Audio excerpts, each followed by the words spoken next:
Hi guys, good evening and welcome back once again to the EdWord. I'm your host Eddie, and in tonight's video I will be discussing what I thought of the latest and very entertaining adaptation of Dracula. Well, that's not the name of the film, but is definitely taken from a page of his history. The Last Voyage of the Demeter. I just got back from a screening of it a short while ago.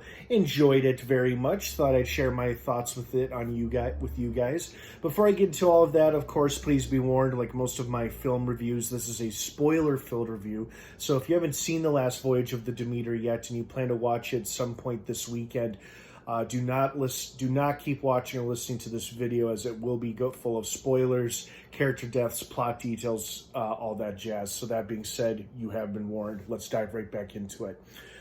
This movie was basically what I expected it to be. I mean, from the trailer, it showed, Dracula terrorizing the crew of the Demeter on their doomed voyage from Carpathia or Romania to England.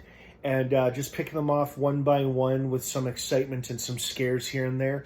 The scares, sadly, felt were a bit lacking, in my opinion. Like a couple of scares you could see coming from a mile away. Like the perfect example.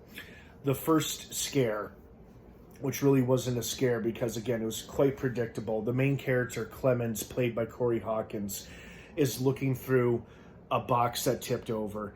And he's going through the dirt that poured out of it, and then all of a sudden this young woman pops up. So I knew, or I figured it was going to be something like that. So the scare, or the attempted jump scare, just was not there, did not register with me. So this movie overall was just not very scary, but that's okay because it was still quite entertaining. It was an exciting adventure horror story. We had interesting characters aboard a ship that were being terrorized by a bloodthirsty monster. And, this movie basically did its job. It delivered on its premise, which I felt like, was successful in my opinion. It delivered on its premise, on what the trailer said this kind of film, what kind of movie this film was going to be, and I think it delivered on it big time. I knew we were going to lose a majority of, if not all of our characters, as they all sadly passed one by one.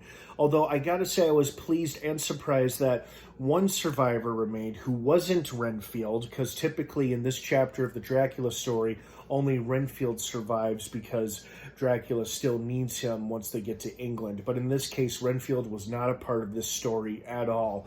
It was Corey Hawkins' character who then vows to hunt down Dracula now that they're both on the streets of London. So it'll be interesting to see if a sequel comes out of this or not, how it'll tie into the larger Dracula story.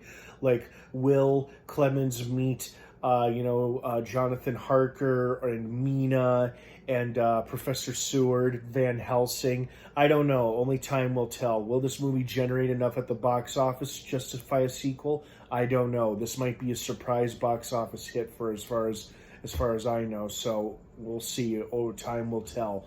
But I liked this movie. Again, some scenes were a bit more predictable than others, but it had likable characters that were interesting enough to follow along with, and you felt kind of bad when bad things happened to them, when they died or their throats were ripped out and shit like that. But overall, I was pretty content and satisfied with what I got out of this movie. Like, it pretty much met my expectations for what I thought this movie was going to be. And like I mentioned earlier, it delivered. So I really don't have many complaints about it. I mean, could have been a little scarier? Sure.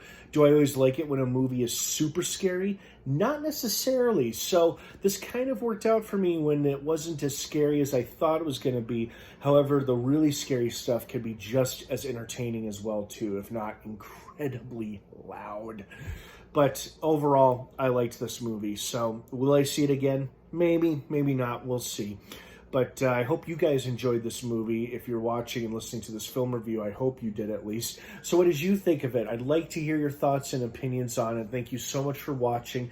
Have a wonderful rest of your night. The Last Voyage of the Demeter is now playing in theaters. Have a good one, everyone. Thanks for watching, and a great weekend if I don't see you later this weekend. And of course, until next time, what's your favorite scary movie?